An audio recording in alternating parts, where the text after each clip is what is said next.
Friends, मेरा फिर से स्वागत है मेरे इस वीडियो में। मेरे चैप्टर का नाम है कंज्यूमर्स इक्विलिब्रियम और हमने पढ़ा था यूटिलिटी के बारे में। अब हम इसमें इस दोनों में देखते हैं कि यूटिलिटी एंड सेटिस्फैक्शन दोनों का मिश्रण कैसे होता है।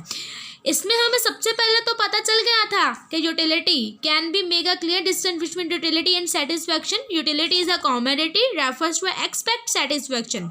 यूटिलिटी एक ऐसी चीज़ है जो कमोडिटी को मतलब सेटिस्फैक्शन देती है, उनकी जो मांग होती है उसको पूर्ति करती है, और कंज्यूमर होप्स फ्रॉम इट। ठीक है ना। तो satisfaction refers to realised utility. Satisfaction होती है जब एक मनुष्य को पता चल जाता है कि उसको उसकी पूर्ति मिल चुकी है, अब उससे फिर सेटिस्फैक्शन हो चुका है, तब उसे एक रियलाइजेशन होती है कि अब इसको इस चीज़ की ज़रूरत नहीं है, उसे बोलते हैं हम सेटिस्फैक्शन। ठीक है भाई, ये दोनों इसका मतलब पता चल गया है, ये दोनों एक तरह होती हैं। ठीक है। अब हम टाइप्स ऑफ यूटिलिटी देखते हैं। टाइप्स ऑफ यूटिलिटी क्या होती है? Total utility and marginal utility. तो टोटल यूटिलिटी देखते हैं और मार्जिनल यूटिलिटी, इनका दोनों का मीनिंग देखते हैं। तो हम अब इजी वे वाला देखते हैं जिससे आपको अच्छे से समझ लग जाए। तो हम पहले मार्जिनल यूटिलिटी का मीनिंग देखते हैं। बोलते हैं कि marginal utility is a utility wear anything large unit consume. Marginal utility एक ऐसी यूटिलिटी है जब उसका लास्ट यूनिट कंज्यूम हो जाता है। मतलब एक ना यूटिलिटी है, मतलब एक पावर ले लेते हैं। मतलब हमने गुलाब जामुन वाला ही एक एग्जांपल लिया था। जब इंसान को पता चल जाता है लास्ट चीज़ खाते हुए, मतलब उसने 3 गुलाब जामुन खाए, चौथे में उसे रियलाइज़ हो गया कि अब उसे बस कर देना चाहिए, तो then last unit is consumed, that is known as a marginal utility. मतलब नंबरिंग आ गई है।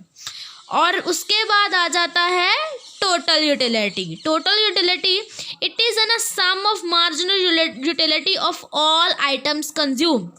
टोटल मतलब कि ये जितनी भी उसने मार्जिनल यूटिलिटी है ली है, कंज्यूम की है, उसका सभी का टोटल आ जाता है। कि उसने मान लीजिए 4 गुलाब जामुन खाए, चौथे में उसे रियलाइज़ हुआ कि उसे अब बस कर देना चाहिए, जब वो लास्ट वाला खा रहा था, तब तो हुई मार्जिनल यूटिलिटी। जब टोटल में क्या होता है कि कितनी उसने क्वांटिटी ली है, मतलब मार्जिनल जितनी उसने ली है उसे हम टोटल बोल देते हैं। In other words is sum of all marginal utility is equal to the total utility.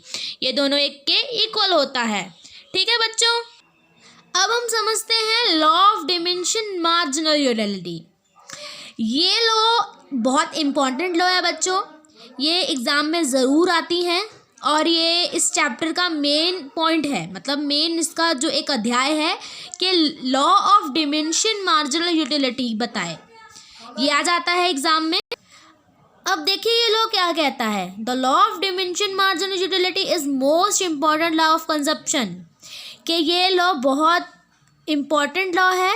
Generally intensive of desire, इच्छा के अनुसार commodity tends to decrease when more and more standard unit of a commodity are consumed at a point of time. तो हम एक simple शब्दों में आपको समझाते हैं कि ये लॉ क्या बोलता है। ये लॉ बोलता है कि जब हम किसी चीज़ को कंज्यूम करना मोर एंड मोर स्टार्ट कर देते हैं, तो उसका जब एंड होता है, मतलब उसका मार्जिनल पॉइंट, अगर next marginal point is tends to be decrease, वो ख़त्म होना शुरू हो जाता है, घटना शुरू हो जाता है। तो हम एक नॉर्मल सी बात लेते हैं, एक चाय का कप पी रहे हैं, अब हम उसको सेटिस्फेक्शन देने के लिए 1 घुट ली, 2 घुट ली, 3 घुट ली। अब धीरे धीरे अगर हम पीते जाएंगे वो ख़त्म तो होगा ही। अब कप इतना तो नहीं है कि पूरा दिन चलेगा, वो 5 मिनट में ख़त्म तो हो जाएगा। उसके बाद glass of juice as it is, हमें अच्छा लगा, हम पीते गए, ग्लास तो ख़त्म हुआ गया।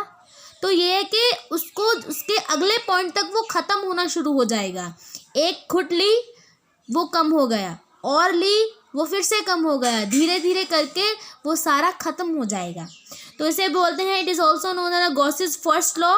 ये गॉसिस का फर्स्ट लॉ बना जाता है after the name of a French engineer who was popular it, but it is made by popular by Marshall. पर वो इस बुक में जो है सबसे पॉपुलर क्या है, मार्शल के नाम से जाना जाता है। ठीक है भाई। इतना कर लीजिए, बहुत इंपॉर्टेंट लॉ है।